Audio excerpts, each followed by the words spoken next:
Hisob kitob dahshat bilan boshlanadi. Farishtalar saf-saf bo'lib kelishadi.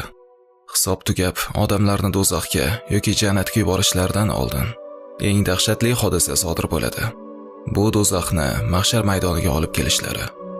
Bu olovdan ikki ko'zli ko'ra oladigan va ikki quloqli eshita oladigan va tili bilan gapira oladigan maxluq chiqadi. Jahannam bu shunchaki qandaydir chuqurlik emas. Bu qutilgan dahshatli maxluq. Uning esa 70 ming jilovi bo'ladi. Har bir jilovini 70 ming farishta sudrab yuradi. Bundan da dahshatli va qo'rqinchli manzara bo'lmaydi.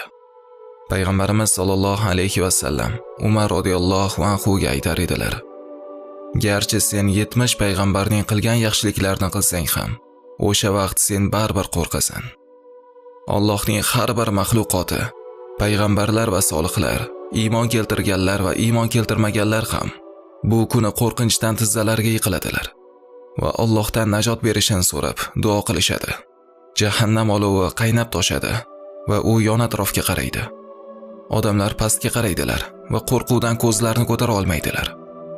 Hoy odam bolalari, iblisga itoat qilmaslikka ogohlantirilmagan edingizmi? Sizlar faqat Allohga itoat qilishingiz kerak edi va mana shu to'g'ri yo'l edi. Nahotki siz buni tushunmagan edingiz? Nahotki siz buni bilmagan edingiz? Alloh taolo va ularga sag'ir olovi, qizib turgan jahannamni tayyorlab qo'ydik degan. Sag'ir bu qattiq qizitilgan do'zaxdir.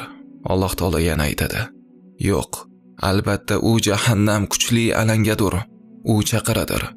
Orqaga ketgan va yuz o'girganni va molni yig'ib berkitganni, boshning terisini sidirib oluvchidir."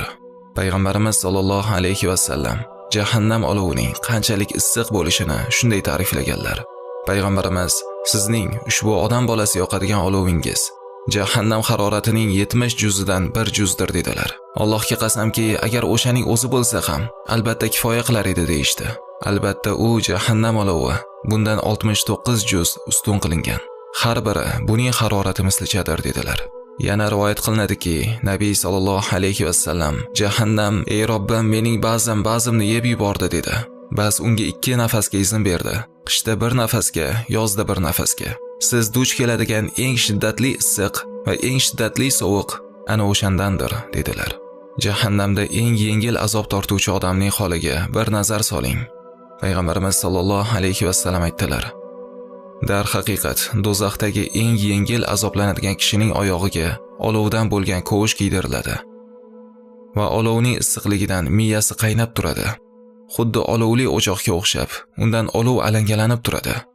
Qornidagi axlat oyog'idan chiqib ketadi. Do'zaxda eng qattiq azoblanayotgan men bo'lsam kerak deb o'ylaydi u.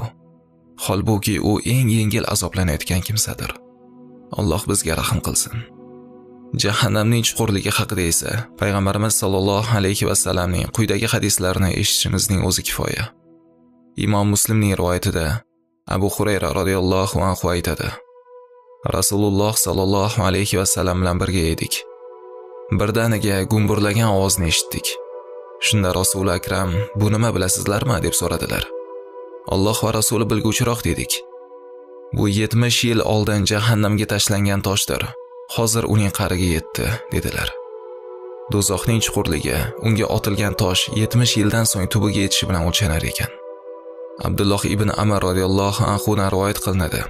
Nabiy sallallohu alayhi va sallam bosh suyagiga ishora qilib, agar shuning mislicha tosh bo'lagi osmondan yerga tashlansa, bu 500 yillik yo'ldir, yerga kechasidan oldin yetadi. Agar uni do'zax olovi silsila boshidan tashlansa, uning asliga yoki qariga yetguncha 40 yil kecha-yu kunduz yuradi dedilar. Bundan do'zaxning chuqurligi osmon bilan yerning orasidagi masofadan juda ham chuqur ekanligi chiqadi. Qiyomat kuni keldi va osmon qop-qora bo'lib ketadi. Har bir odam o'zining amal kitobini qo'liga oladi. Va sen agar kitobingni o'ng tarafingdan olsang, xavfsizlikda bo'lishingni bilasan. Lekin agar uni chap tarafingdan olsang, sen baxtsizsan. Ba'zi odamlar chap qo'llarini orqalariga berkitishadi.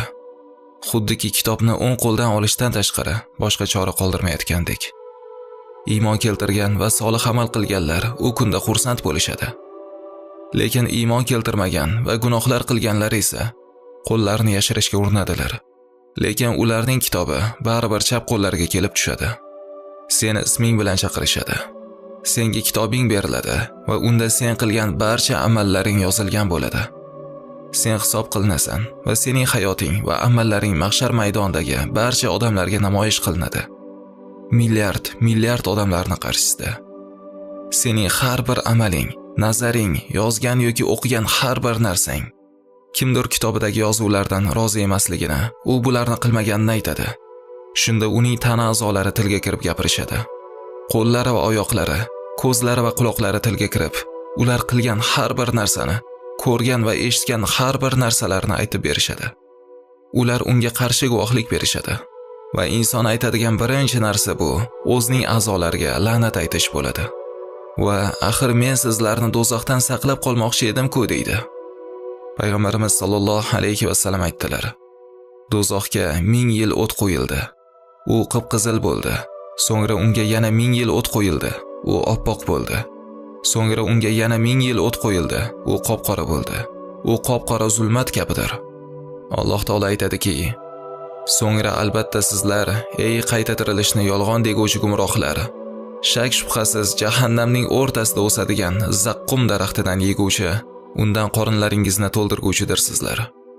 So'ng uning ustiga qaynoq suvdan ichguvchi, ichganda ham tashna, to'ymas tuyalar kabi ichguvchidirsizlar. Dar haqiqat, u do'zax qa'rida o'sadigan bir daraxtdir. Uning butoqlaridagi mevalari xunuklikda xuddi shaytonlarning boshlariga o'xshar. Bas ular, ya'ni do'zaxiylar, albatta undan yeb, qorinlarni to'ldirguvchidirlar. So'ngra albatta ular uchun uning zaqqum mevalarining ustiga qaynoq suvdan aralashtirilur. Ya'ni ularga majburan qaynayotgan suv ichirilur. So'ngra albatta ularning yana qaytadan do'zaxga qaytishlari bordir. Ya'ni qaynoq suv ularning butun ichki a'zolarini kuydirib bitgandan so'ng, endi do'zax o'ti ularning badanlarini kuydirur. Ular qizigan do'zaxga kirur, qaynab turgan buloqdan sug'orilur. Uning, ya'ni har bir kofir kimsaning oldida jahannam bordir. Jahannamda unga yiringli suvdan berilganda, uni yutmoqchi bo'ladi-yu, tomog'idan o'tkaza olmaydi. Unga har tomondan o'lim keladi-yu, u o'la olmaydi. Agar ular tashnalik shiddatiga chidolmay suv so'rasalar, ularga eritilgan, dog'langan yog' kabi yuzlarni kuydiruvchi suv berilur. Naqadar yomon ichimlik u, naqadar yomon joy u. Ibn Abbos payg'ambarimiz alayhisalomdan shunday deganlarni rivoyat qiladi: Agar dunyo dengizlariga zaqqumning bir tomchisi to'kilsa, dunyo ahlining butun hayotini buzadi. Bir tomchisi shunchalik bo'lsa, taomi zaqqum bo'lgan kishining holi ne kecharkan? Anas radhiyallohu anhu aytadi: Rasululloh sallallohu alayhi va sallam shunday dedilar: Alloh sizlarga targ'ib etgan narsalarga rag'bat qiling. Alloh sizlarni qo'rqitgan narsaning azobidan, jazosidan, jahannamdan saqlaning. Agar siz yashayotgan bu dunyoga jannatdan bir parcha tushsa, hayotingiz nihoyatda go'zal va ko'rkam bo'lib ketardi. Agar unga do'zaxdan bir parcha tushsa, butun hayotingiz bulg'angan bo'lardi. U kunda odamlar bir-birlarini ayblashadi va Allohdan bir-birlariga azobni kuchaytirishni so'rashadi. Ular aytishadi: "Ey Robbimiz, ular bizni zalolatga yetakladilar. Ularning olovdagi azoblarini ko'paytirgin. Ular falonchilar bizni zalolatga ketkazdi" deyshadi. Va shayton ularni yomonliklarga yetaklaganini ro'kach qilishadi. Shunda iblis aytadi: "Dar haqiqat Allohning va'dasi haq edi. Men esa sizlarga va'da berdim, lekin va'damda turmadim. Sizlarning ustingizdan mening hech qanday hukmronligim yo'q edi. Men shunchaki sizlarni chaqirdim, sizlar esa menga ergashdinglar. Shuning uchun bugun meni malomat qilmanglar, balki o'zingizni malomat qiling. Men bugun sizlarga yordam bera olmayman. Sizlar ham menga bugun yordam bera olmaysizlar. Oldin sizlar menga ibodat qilganingiz uchun men javobgar emasman. Va hali do'zaxdan musulmonlardan bo'lgan gunohkorlar chiqishmas ekan, Payg'ambarimiz sollallohu alayhi va sallam jannatda xotirjam rohatlana olmaydilar va Allohdan ularni chiqarishini so'raydilar. Alloh unga do'zaxdan bir guruh gunohkorlarni chiqazib, jannatga olib kirishga izn beradi. So'ngra payg'ambarimiz sollallohu alayhi va sallam yana qolgan musulmonlarni qutqarishni Allohdan so'raydilar va Alloh unga ruxsat beradi. Va bu bir necha marotaba takrorlanadi. Keyin payg'ambarimiz alayhisolatu vassalam aytadilar: "Men yana so'rashga uyalaman. Do'zaxda hali ham musulmonlar qolgan bo'ladi. Payg'ambarlar va farishtalar ularga shafoatchi bo'lishadi." Va Alloh aytadi: "Payg'ambar shafoatchi bo'ldi va farishtalar shafoatchi bo'ldi. Endi esa mening shafaatim qoldi." Shunda Alloh jahannamdan har bir iymon keltirgan mu'minni olib chiqadi. Qalbida zarracha bo'lsa ham la ilaha illalloh bo'lgan odamni olib chiqadi. Qadrli birodarlarim va opa-singillarim, men sizlardan bir narsani iltimos qilmoqchiman.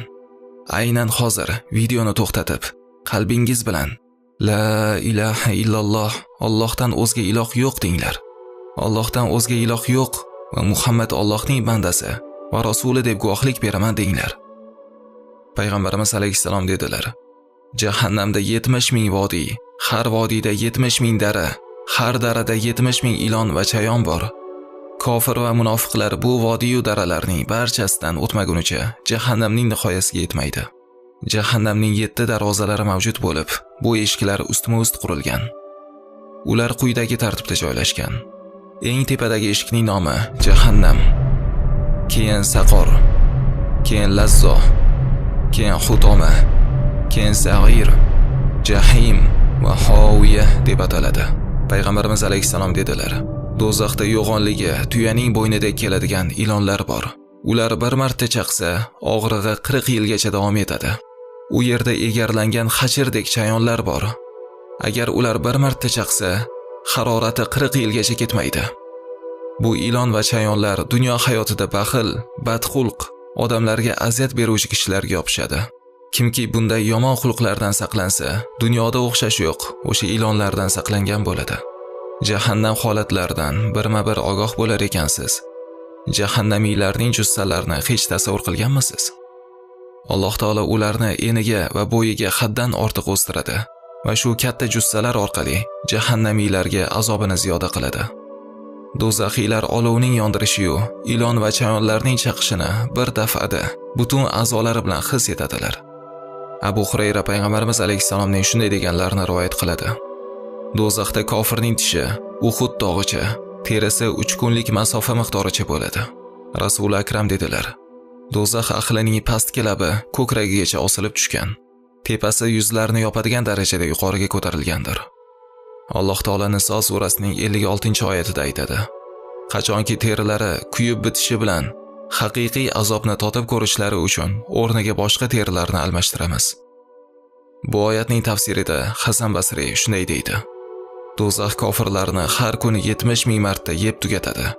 Har yeb tugatganda ularga oldingi holingizga qaytinglar deyiladi. Keyin ular oldin qanday bo'lsa, yangi azob uchun yana shunday holatga qaytishadi. Jahannam ahliga mana shunday nihoyasi yo'q azob, sinov va hasratlar yuzlanadi.